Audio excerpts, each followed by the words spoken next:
Hi hello నమస్తే welcome to our channel. నేను మీ చార్మి.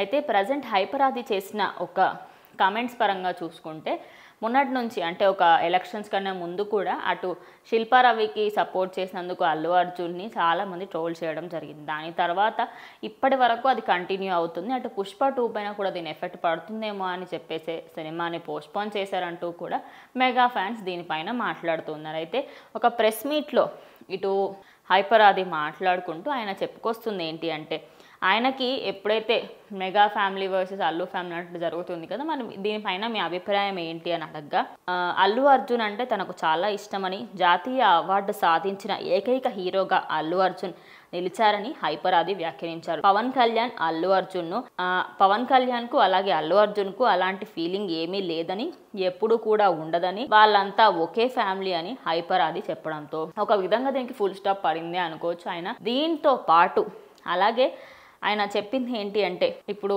ఎమ్మెల్సీకి సంబంధించి కూడా ఎలక్షన్స్ వస్తున్నాయి అనే క్రమంలో ఇటు హైపర్ ఆది జనసేనకి సంబంధించి ఆయనకి ఎమ్మెల్సీ టికెట్ వస్తుంది అనే వ్యాఖ్యలు ఎక్కువగా వినిపించినప్పుడు ఈయన ఏం చేశారు అంటే, డైరెక్ట్గా ప్రజలు అడిగినప్పుడు ఆయనైతే ముఖం మీద అన్నాను, అంత అట్లేం లేదు, నేను పవన్ కళ్యాణ్ అంటే ఇష్టం ఉండి ఆయనకి సపోర్ట్ చేశాను కాబట్టే నేను జస్ట్ సపోర్టింగ్ వరకే, నాకు ఎమ్మెల్సీ టికెట్ ఏమీ ఇవ్వట్లేదు అంటూ ఆయన చెప్పుకొచ్చారు. అయితే అందరికీ ఏంటంటే అటు పార్టీ దిక్కు చాలా సపోర్ట్ చేసినందుకు ఆయనకి ఎమ్మెల్సీ టికెట్ ఇస్తారు అని ఎక్కువగా రూమర్స్ అయితే బయటకు వచ్చాయి. మరి దీనిపైన అటు అలాగే అల్లు అర్జున్ వర్సెస్ పవన్ కళ్యాణ్ దానిపైన కూడా ఒక క్లారిటీ ఇవ్వడం జరిగింది. మరి దీనిపైన మీ అభిప్రాయం ఏంటనే కామెంట్ చేయండి.